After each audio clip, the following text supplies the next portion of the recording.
தீர்மானம் எண் 16 மீனவர்கள் நலன் காக்க கச்சத்தீவை மீட்டெடுக.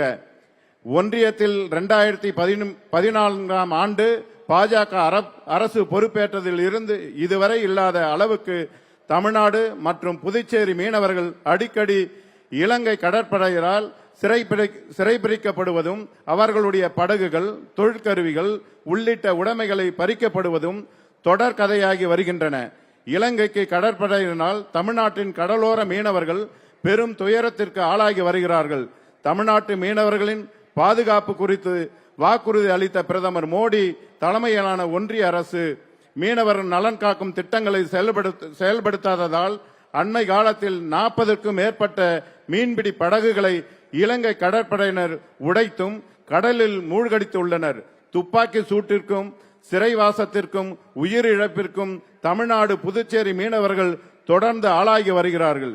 இது குறித்து தமிழ்நாட்டின் நாடாளுமன்ற உறுப்பினர்கள் ஒன்றிய அரசிடம் வலியுறுத்தி உள்ள போது மீனவர்கள் பிரச்சனைகளில் தக்க கவனம் செலுத்த தேவையான அனைத்து நடவடிக்கைகளும் விரைந்து எடுத்து தீர்வு காணப்பட வேண்டும் என வலியுறுத்துவதுடன் இப்பிரச்சனைக்கு நிரந்தர தீர்வாக இலங்கைக்கு வழங்கப்பட்ட கச்சத்தீவை மீட்க ஒன்றிய அரசு தேவையான நடவடிக்கைகளை எடுக்க வேண்டும் என்பதை வலியுறுத்தி மாண்புமிகு தமிழ்நாடு முதலமைச்சர் அவர்கள் சட்டமன்றத்தில் கொண்டு வந்த தனி தீர்மானத்தை ஒன்றிய அரசு ஏற்று கச்சத்தீவை மீட்டு தர வேண்டும் என இப்பொதுக்குழு வலியுறுத்துகிறது. நன்றி, வணக்கம்.